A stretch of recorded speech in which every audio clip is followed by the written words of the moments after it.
രണ്ടാമത്തെ നിയമം എഴുതി, കളിയിൽ പങ്കെടുക്കുന്ന 5 പേരും സ്പൂണ് കടിച്ചു പിടിക്കണം. മൂന്നാമത്തെ നിയമം എഴുതി, ആ സ്പൂണിന്റെ അകത്തൊരു നാരങ്ങ വെക്കണം. പിന്നെ 5 പേരും ഒരേ ലൈനിൽ നിരന്ന് നിൽക്കണം. കളി തുടങ്ങി ആളുകൾ മുന്നോട്ട് പോകുമ്പോൾ ഏതെങ്കിലും ഒരാളുടെ കയ്യിൽ നിന്ന് നാരങ്ങ താഴെ വീണാൽ നാരങ്ങ വീണ്ടും എടുത്ത് സ്പൂണിൽ വെച്ച് കളി തുടരണം. ഇത്ര എഴുതിയിട്ട് അവസാനം അവൻ എഴുതിയതാണ് വിദ്യാഭ്യാസ മന്ത്രി വലുതായി പ്രചരിപ്പിച്ചത്. അവസാനത്തെ അവന്റെ ഈ കളിയിലെ നിയമം എന്ന് പറയുന്നത്, ജയിക്കുന്നവർ തോൽക്കുന്നവരെ കളിയാക്കരുത്. അതാണ് അതിൻ്റെ അകത്ത് പ്രധാനപ്പെട്ട കാര്യം.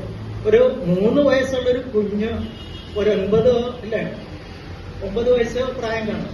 ആ 9 വയസ്സ് ഉള്ളൊരു കുഞ്ഞ് എഴുതിയ ഒരു ഉത്തരമാണ്. അപ്പൊ അത് കാണാതെ പഠിച്ചിട്ട് എഴുതിയതല്ല. സാധാരണ പരീക്ഷ കാണാതെ പഠിച്ചിട്ട് എഴുതുന്നതാണല്ലോ. പരീക്ഷ രീതിയിൽ വന്ന ഒരു മാറ്റമാണ്. ഒരു കുട്ടിയുടെ മനോഭാവം എങ്ങനെയാണ് എന്ന് ബോധ്യപ്പെടാൻ കഴിയുന്ന വലിയൊരു സന്ദേശമാണ്. വലിയവർക്ക് പോലും നൽകാൻ കഴിയുന്ന ഒരു വലിയൊരു സന്ദേശമാണ് ആ ഒരു 3ാം ക്ലാസ്സുകാരന്റെ ആ ഉത്തര പേപ്പറിലുള്ള അത്. അതുകൊണ്ട്